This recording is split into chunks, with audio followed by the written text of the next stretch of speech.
to you? Like, who are you? I know you're 22, but where is home? You know, what do you do usually? Is it just conservation awareness? Yeah. Yeah, I'm Trifena now. Yeah, you know, I'm 22 years old, defender of the forests and indigenous trees, and also indigenous peoples. And I'm an artist. I'm an artist all around. Okay. I do music. I express myself through so many different things, including colors. Oh, okay. And how I dress, just living sustainably. Just like this, I see. Because, they are the colors. Yeah. They are the colors. We're going to get to that in a moment, but first, most environmentalists, Trifena, most environmentalists plant trees. You hug them. Yes. Why? Well, I've also planted a lot of trees, but I decided to hug them now to send a different message, because we are told to plant trees, plant trees, plant trees. But I thought that we must first protect what we have, because we're not even able to replace what we are losing. When we have a lot of indigenous trees that we are losing, and then we replace that with saplings and call that mitigation. So that is the main message among so many other messages. Yeah. What tree did you hug? It was a American ash. American ash. American ash. Yeah. Why not a cactus? Okay. Jeff, obviously. Why not a cactus? No. Yeah. I would hug them too. They're equally important, but of course I couldn't hug a cactus for all that long. But it's also significant in times of wildfires. It doesn't catch fire easily. But yeah, just because in that place it was available and it was beautiful and it was comfortable. Yeah. So tell us a little bit about the place you chose to do this. So Nyeri. Yeah. Nyeri is home for you? Yeah, sure. Okay. That's where you grew up? Yeah. Partly, yeah. Partly. Yes, but that's where I was born. Yeah. Oh, you're born in Nyeri? Yeah. Do you have any salams maybe you want to send? Salams? Yeah. Shut up. Shout out to the governor. All right. So I read that you did this at in the governor's compound? Sure. Okay. Was that a security and safety concern, or? It was, and also, it was security and safety, and also it was the most, I think, available place that was. Yeah. So this is the governor's office or county government offices, or where? Yeah, it's on the county of the county offices. Yeah. Oh, okay. Yeah, the governor office. Okay, so how long did it take you to get into what you're doing? When did you start? Well, I've grown up being an environmentalist since I was around 5 years. Yeah. So up until now, sure. And how many trees have you hugged along the way? I lost count, for real. I lost count. But this year, I've seriously hugged 2. Yes. She seriously hugged 2. Yeah, Guinness Book of Records are still verifying it, right? They're still verifying? The first one is already ratified. The 48 hours. Yeah, and published already. And published. Yeah. But this one will take a couple of weeks or so for them to... But it will take 5 days. Yeah. By the way, you know who Manu Chandaria is? Yeah. You've heard of him? Yes. Who doesn't? Well, Manu just called me right now. But do I say? Hey, you know people. But do I say? And he said he's going to build a nursery in your school and help you guys plant, and you guys can help him plant thousands of trees worth 1.2 million shillings. Wow. What do you tell him?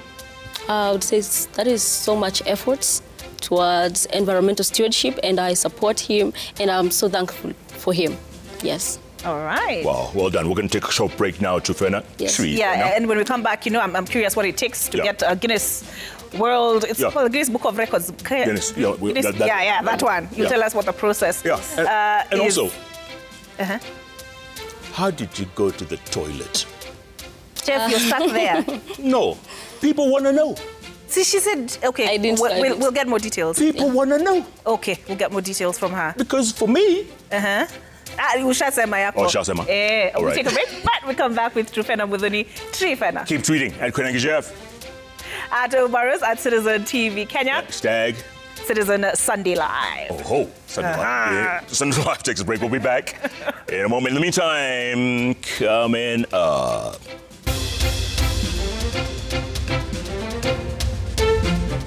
Coming up, one-on-one with Kenya's tree-hugging record holder, Truphena Muthoni.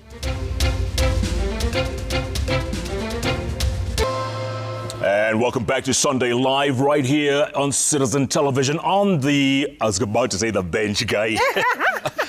On the couch tonight, we've got Guinness Book of Records world champion Truphena, or is it Truphena Muthoni? 22 years old. She just made this incredible record, 72 hours hugging a tree. Who does that? She's a record holder for 48 hours. She's waiting for the 72 hours to be ratified. But what was interesting, because you know, she told us she's an artist. Yes. And so we asked her during the break, like, what kind of music do you like? And what did you say, Truphena? Country music. You Can you can't believe make it? this stuff up. And you're an artist, so you play instruments, right? Yeah, I do. Which ones? I do play piano and guitar, acoustic. So country music and guitars are match made in heaven. Sure. Who'd you like? Which country music artist do you like? I love Kenny Rogers and I love Dolly Parton. My favorite. Yeah. My favorite. You know? Me too. Like, you got to know when to fold them, know when to hold them, know when to walk away, know when to run. You never count your money. Best shot. When sitting at the table. There is time enough for counting where the dealing's done. Oh. Look, when it comes to environment, right? Yeah. Kenya has had probably the most famous environmentalist on the planet. Right? Yeah. Who is? Other than you. Okay. Who else was there before you? Wangari Maathai. Yeah. You know of her? Have you read her books? Have you studied her? Yeah, I have. Go on. Of course. Your thoughts? Yeah. How do you feel when you see people put the picture of the two of you alongside each other? That feels like a fulfillment, honestly. Yeah. Let me say that. Your thoughts about her? Well, I would say she was a thrill, and she is still. And she still is a movement even when she's not around. And we feel her spirit so strongly. And that's why we are able to act accordingly. Yeah. Do you look to her as an inspiration? Of course, I do. And so many more environmentalists do. Yeah. Yeah. So, you know, what's your dream? Because she was a Nobel Prize winner. Yeah. I think the first woman on the African... In Africa. Yeah. You know, are those your ambitions? Not really. On the global stage? Okay. Well, my ambition, I don't know what to say about that, but if I won a Nobel Peace Prize, that would be great. Whoa. But it's not what inspires me to act, honestly, yes. Yeah. So are you like... Sorry. Because you talked about Wangari Maathai. I'm like, Greta Thunberg is another big... Go on. An iconic figure, you know, not... I don't know whether you're around the same age, but you know... We're actually the same we were born in the same year. Oh. Wow. Yeah. So is she somebody who inspires you? She does inspire me, of course. I love to see young people, both young and old, being themselves and being able to move the world and to inspire change and to influence policies. That is, of course, an inspiration to anyone. Yeah. Okay, so speaking of ambition, some environmentalists, they springboard into politics. Yeah. You? Not really. No? It depends on your motivation. Okay? So if you become a politician because you're a successful environmentalist, then that was your motivation from the beginning. But for me, I think that is not my motivation. And if you look back into my journey of how I started, actually, it was not an inspiration from, it's a different type of a journey. It was not an inspiration from anyone or from some quarters. It was a divine dispensation. I believe so strongly that it's my calling, it's my purpose of living. So I'm going to do it forever and ever to represent a true cause and to represent the people and the planet. What is that journey? Okay, my journey started at 5 years old. And it started so simple. Just like I am doing, hugging a tree is simple and symbolic, just like how I started at 5 years old. Before I knew that was environmental conservation, before I knew any environmentalist in the world, I was already collecting banana peels and stones. Yes. At 5 years old? Yes. That's where you started? Yeah. Yeah, and then I just grew up and I started to do more things. I've done a lot of stuff, but mostly it's about art. I use art and to express myself and to include other people and to influence people to make this world a better place. Yeah. Are you in college? Yeah, I'm studying music. Yeah. Where? I choose not to say. Okay. Oh my. But okay, speaking of your vision, Yeah. because you said you started this journey at 5 years old. What's your vision? What's your goal? What is it the agenda you're looking to push? Okay, the agenda it is to.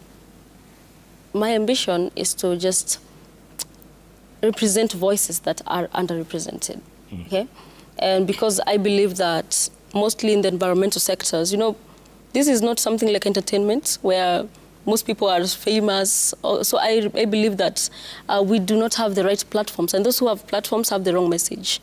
So I just feel like when we have the right platforms, we are able to represent the right people and to put out the right message that really matters. When you hear the government saying that they want to plant 20 billion trees in 5 years, what do you say?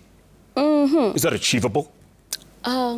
Well, it sounds over-ambitious, but it depends on also now the motivation. Okay, well, I would say we should see that planting trees is important, but also if the government is pushing the directive of planting 15 billion trees, if it was real to me, I feel like we shouldn't be having issues with cutting down Karura Forest, Mau. As we shouldn't have such issues happening. So that doesn't sound like it's really true. Yeah. Have you had any support from the government? Not. None. County government here. County government in Nyeri. That's why you gave a shout out to the governor. Yeah. But national government? No. What kind of support would you be looking for from the national government? Okay, that is not personal. I'm saying that because of my own personal journey to where I have been. So what I would say is that when I was trying to achieve what I have achieved already, I didn't get any support. Yes, I requested for support in different ways, but I didn't get the support I needed. From the Ministry of Environment? Yeah. Okay. So what kind of support did you ask for? I had requested for accreditation support. Yes.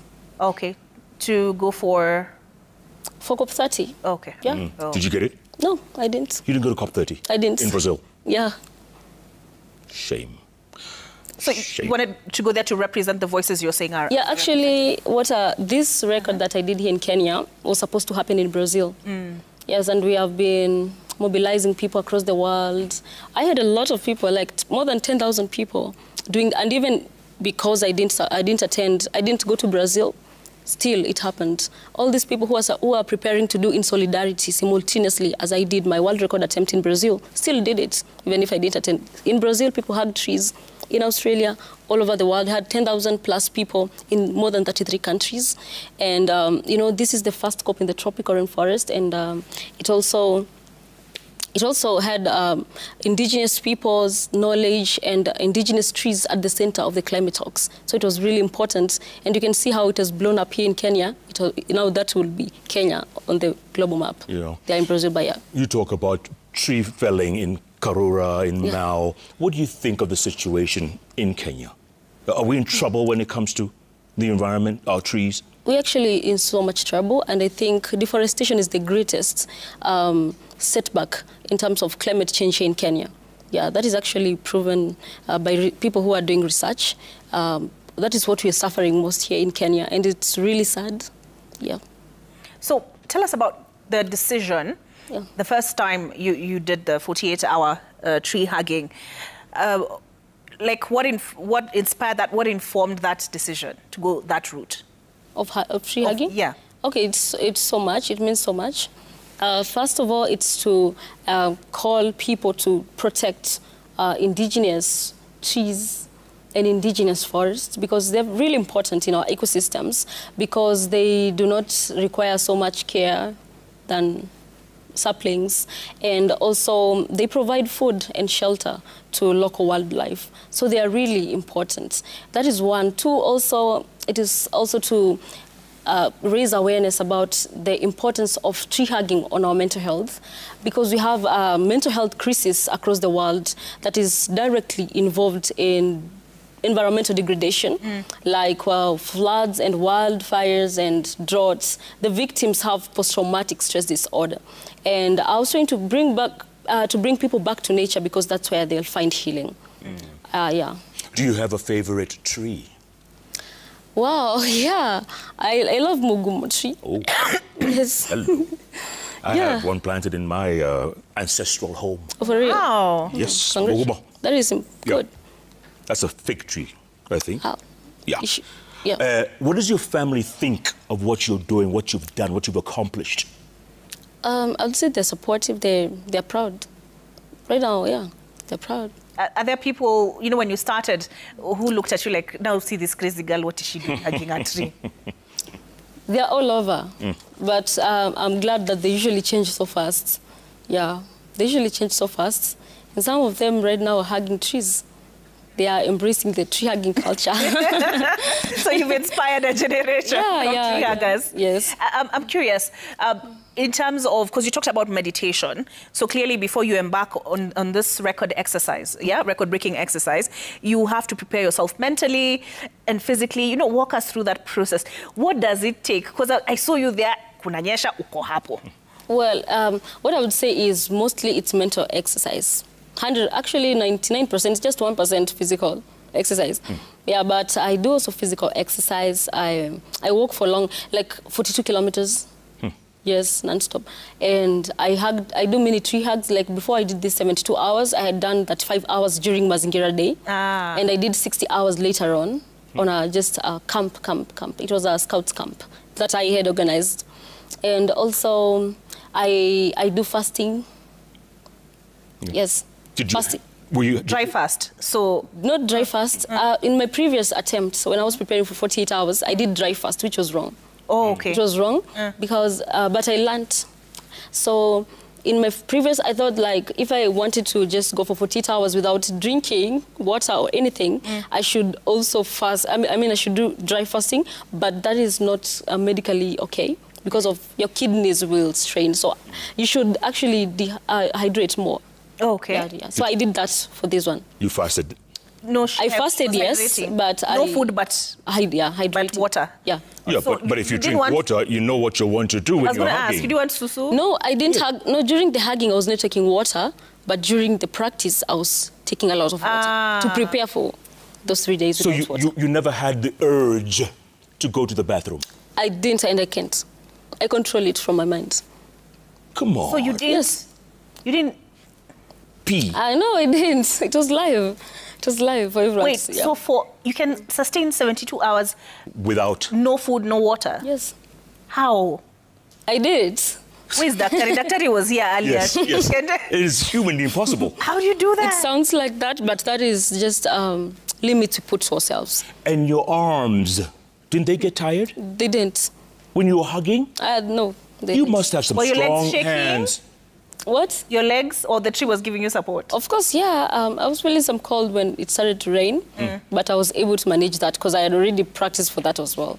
There's a time I was rained on in practice. Yes. And you know Nyeri gets cold at night, huh? Yeah. It gets really cold. And you were okay? I'm okay. So you were rained on. How did you kauka? Like, were they in wet clothes? On the first day, just dried up. On its own, but on the second day it was really heavy, so I had some heaters around me. Some what? Okay. Heaters. Heaters. Yes. But you know, if it was raining that heavily, you could have peed and no one would have noticed. Oh my goodness. Jeff, you're obsessed with it. That's just, I can't last 30 minutes and this woman does 72 hours. Yeah. And when people were cheering you, surrounding you, gathering around you, how did it feel? It feels great. Actually, they play. You know, you can't do that without people around you. Yeah, so many people think that you shouldn't be talking to me because maybe I'll feel tired. Maybe because maybe I'm tired or something, but people should keep talking to me all the time. I invite them to keep talking to me all the time because that makes my mind be active and alive. Yeah. Or I'll shut down. Kalechi had a question about your hair. Okay. Go on. No, it's just that it's so colorful and eye-catching, and we're saying like I mean, this is deliberate. Yeah. The braids and the colors. Yeah. What? Tell us a little bit about that. Okay, these are, first of all, they're 17 to represent the 17 SDGs. So you have 17 braids. Yeah, they're 17. Okay. And also, they're part of my sustainability fashion campaign. So these are wastes. These are yarn scraps. And I've been reusing them for the longest time. The green ones I've reused for 4 years. Yeah. And these others, I just bought them this year, so 1 year. And each color means something. So, and I would love to say it. So black represents African power, protest, and resilience. Red is for indigenous resistance and frontline courage. Green is for reforestation, regeneration, and hope. And blue is for water protectors and ocean defenders. Wow. Yeah. 17. Yeah, 17. That's incredible. Wait, so do you have like this community, because you're saying Brazil and all of that, COP, do you have this community of conservationists? Huggers. Yes. That encourage you along this journey?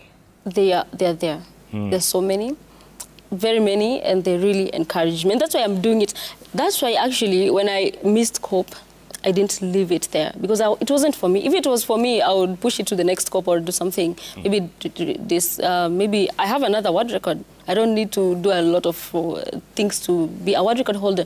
But it's because it was purely not for me, but for other people, for indigenous communities, and especially those in Brazil. They were really waiting for me. Even right now, they've not moved on, but I did. They haven't, so they're on WhatsApp, they're sending me voice notes, and we speak in Brazilian Portuguese. I had even learned Brazilian Portuguese. Wow. So they're sending me voice notes. Even when I was doing it here in Kenya, they send me the voice notes to give me light and hope and energy. So I'm doing it for, not for me, but for the children, people living with disabilities. And that's why for some time I blindfolded myself to pay tribute to people living with disabilities and their vulnerability to the climate injustices that happens, and also the children. Speaking of which, what do you tell Gen Zs? What do you tell your generation right now? They're all watching you. What do you tell them? I'm always telling them to believe in themselves. And I want to say that if I'm being celebrated, everyone else can be celebrated. If you just believe in yourself and show us who you are. Because so many people might be discouraged because they think things should be done in a certain way. But you should do things how you feel them. Yeah. All right. Just, online, there was a lot of uproar. KOT, the way they went and camped at the Guinness World Book of Records doorstep. And they said, you must recognize these 72 hours, my friend, otherwise. Yes. So what's your response to that? I'm actually so happy because, my previous world record would be published maybe next year in January. But because of the pressure of KOT, it was published just a few days ago. So that's when I was published for 48 hours because of the pressure of Kenyans on their pages. So thank you to KOT. Yes, please, thank you. So walk us through the process. Like, how do you prove that you did it, that you held on for that amount of time? Well, there is, you need to upload your evidence to your account. There's usually an account. Once they have given you access and permission to do it, because you have to be permitted. Even if you had it for 72 hours without their permission, they won't recognize that. So there's a process before that. So if you're permitted to do that, then you will upload your evidence, and it includes a continuous video with a continuous timer. You see? And also some witness statements, timekeeper statements. Yeah. Did they have any officials? Did they have anybody on the ground to verify? There is that option, but I didn't have them. So there's no problem. You should just, if you're able to upload a continuous video and all those witness statements and timekeeper statements, then that is enough for them to verify. Would you do 96 next? I'm not sure. Maybe check out. Maybe not. 96 hours. No. I wouldn't. Yes. I wouldn't do it. So no. if it's continuous, how do you need the swap out the battery and okay, tape, Jeff, tape. Oh, okay, those things they use. like I'm sure they're battery powered, right? Was there a cameraman or what? Yeah.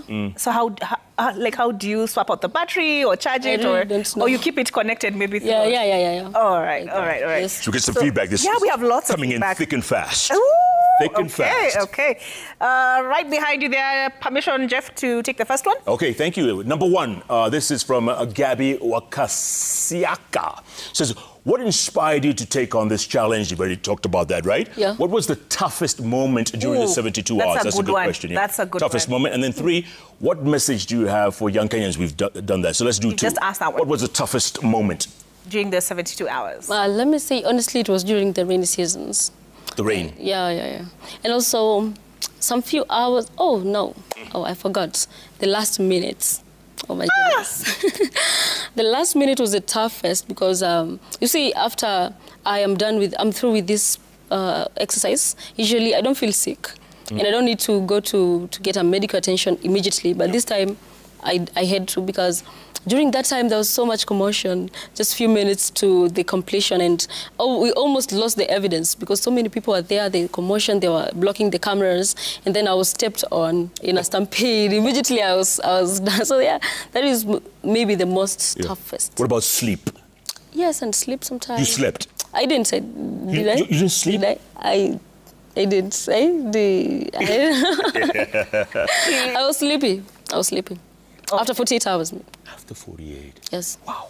So you checked into hospital immediately after? Yeah. Okay. Up next, yeah. The Katebes K, congratulations, Tree Fena, on your record. This lady reminds many of Nobel laureate, the late Wangari Maathai. Her passion for trees should be embraced and given the support it deserves. Absolutely. Hongera.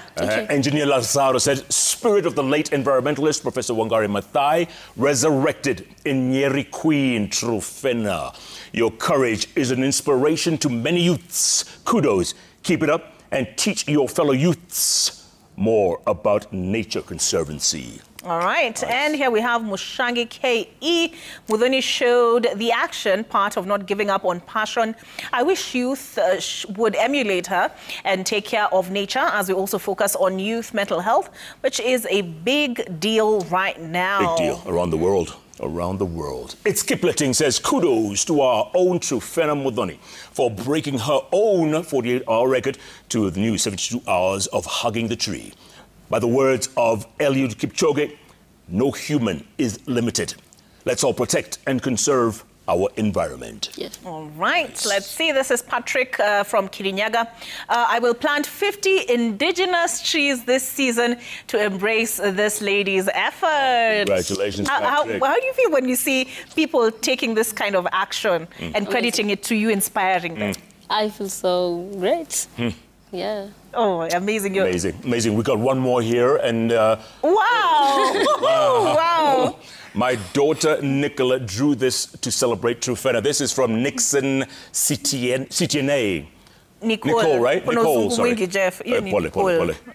Wow, unbelievable. Amazing. Well done. Congratulations, Trufena Muthoni. Thank you so much. Yes, indeed, yeah. Yeah, and that's actually the message. So, like, also, it's important to say this here, that when I hug trees, tree hugging is not a replacement for tree planting. I'm also planting trees, so it's just to awaken something so sacred. Yeah. I love so real that it becomes action, and I've seen that. 50 indigenous trees, that is great. All right, Makofi Trufena. Can you imagine? She's only 22. Imagine that. What were you doing at 22, Khaled? I don't recall. Yeah, clearly. Time for sports.